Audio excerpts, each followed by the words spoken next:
I took arguably the most famous burger in the world, and I made it miniature. And I also took the carbs and junk out of it so you can enjoy it guilt-free. Let me show you guys how we make it on Chris Cookin' Nashville.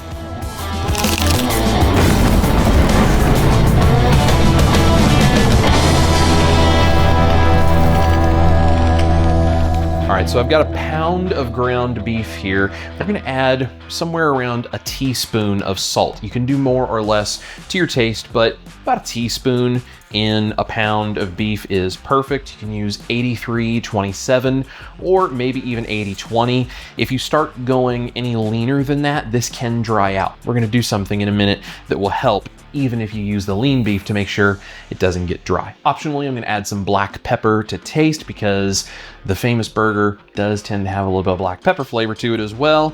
It's up to you whether you wanna use any or not. Now, it does also come with minced onions on top, but rather than doing the minced onions on top, why don't we just bake them right into the beef patty? I have half of a small onion here. I'm just going to mince this up fairly finely, and you don't have to use onion at all. If you want to use it, you can do a little bit different size mince or dice. It's entirely up to you, but I'm gonna mince this fairly finely because part of what makes that famous burger so recognizable is the very fine bits of onion that are on top. Now, if you're not super confident in your knife technique, totally fine. You can cut it up as best you can, and then you can always take the knife and just run back through it, make it smaller. Once you've got the texture of onion you like, we're gonna go ahead and put that in with the beef as well. This is 1/4 to 1/3 of a cup for a pound of beef. That should be just about right.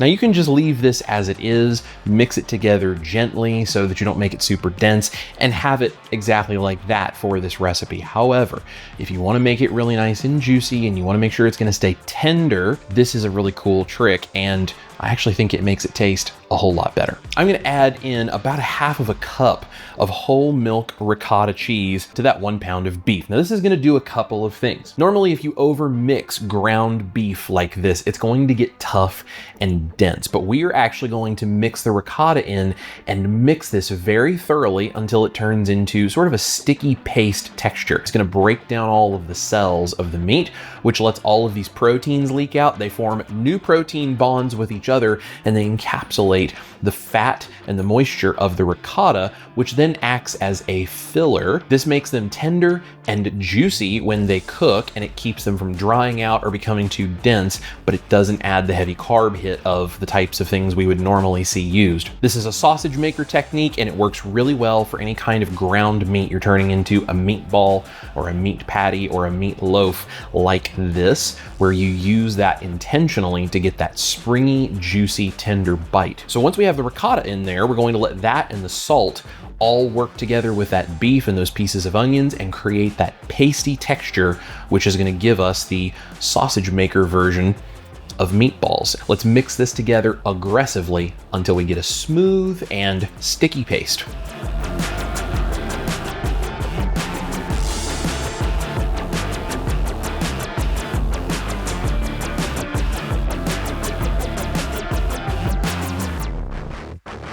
So what we have now is a sticky meat paste. And I know that's a little weird, but it actually works really well for this kind of application. If you do want to use something like a leaner cut of beef, or honestly, you can even do things like chicken and pork this way, keeps it juicier and more tender, even if it does have a lower fat content. What you're looking for is a smooth paste that becomes sticky and actually sticks to whatever utensil you're using. You can do this by hand with some arm muscles in a bowl and a good wooden spoon. You can also use a hand mixer with beaters if you got a strong enough one. However it is you want to get this done, you just want that sticky, pasty texture where all of those proteins have started to bond together. We're gonna roll these out into meatballs, and I'll show you how we actually are gonna serve this, because the meat is great by itself, yes, but if you want this to be like the original, we've got to know how to serve it properly without violating our proper human diet.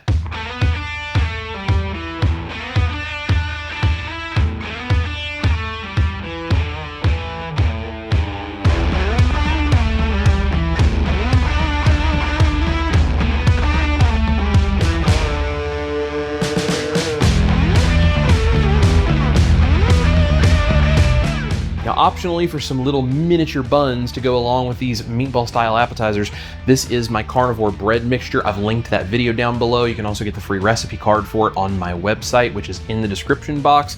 We're just gonna pipe this onto another baking sheet so we can bake this right before the meatballs go in.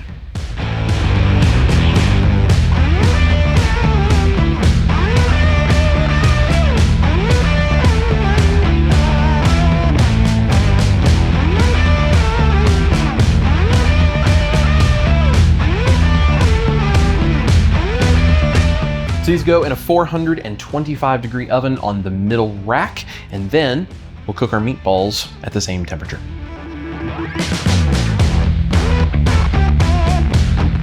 Now we're gonna take our meatballs and we're going to bake those as well. I'm gonna come in here and I'm just gonna press them down flat to make them shaped like little burger patties. They have been sitting here resting a little bit while the buns were baking, which is perfect because that helps the proteins relax, so they will flatten easily. And then I'm gonna go back and I'm gonna take my thumb and put just a little indentation in the center of each of them so the center cooks evenly with the outside. This is gonna go in a 425 degree oven as well, probably 12 to 15 minutes, but it may take longer or it may happen faster depending on the fat content and how large you rolled those meatballs out. Don't undo all of the work we've done to keep these juicy and tender by overcooking them now. Get them just done through. I'll show you how we put these all together and the incredible little appetizer or dinner this is gonna make.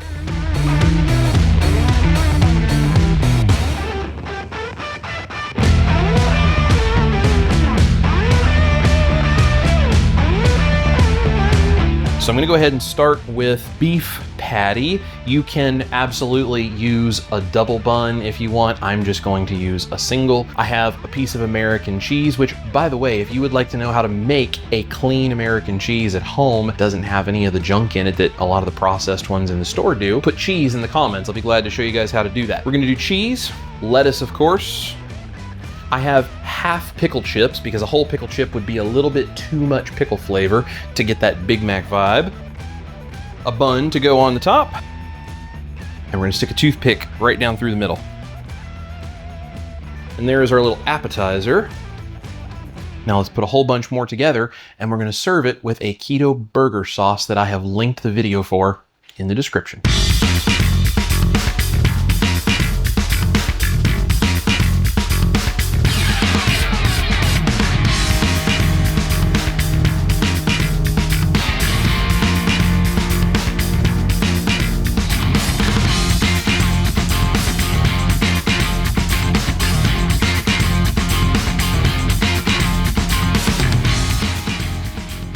I am a professional taste tester. That's right. That's this girl right here. You love Big Macs. Yeah, who doesn't? It's like an American classic. Mini Big Macs on keto style, leave off the veggies and don't use the sauce. You just use some butter mayo and of course it turns into a carnivore dish. Let's see what you think of these. These are so cute.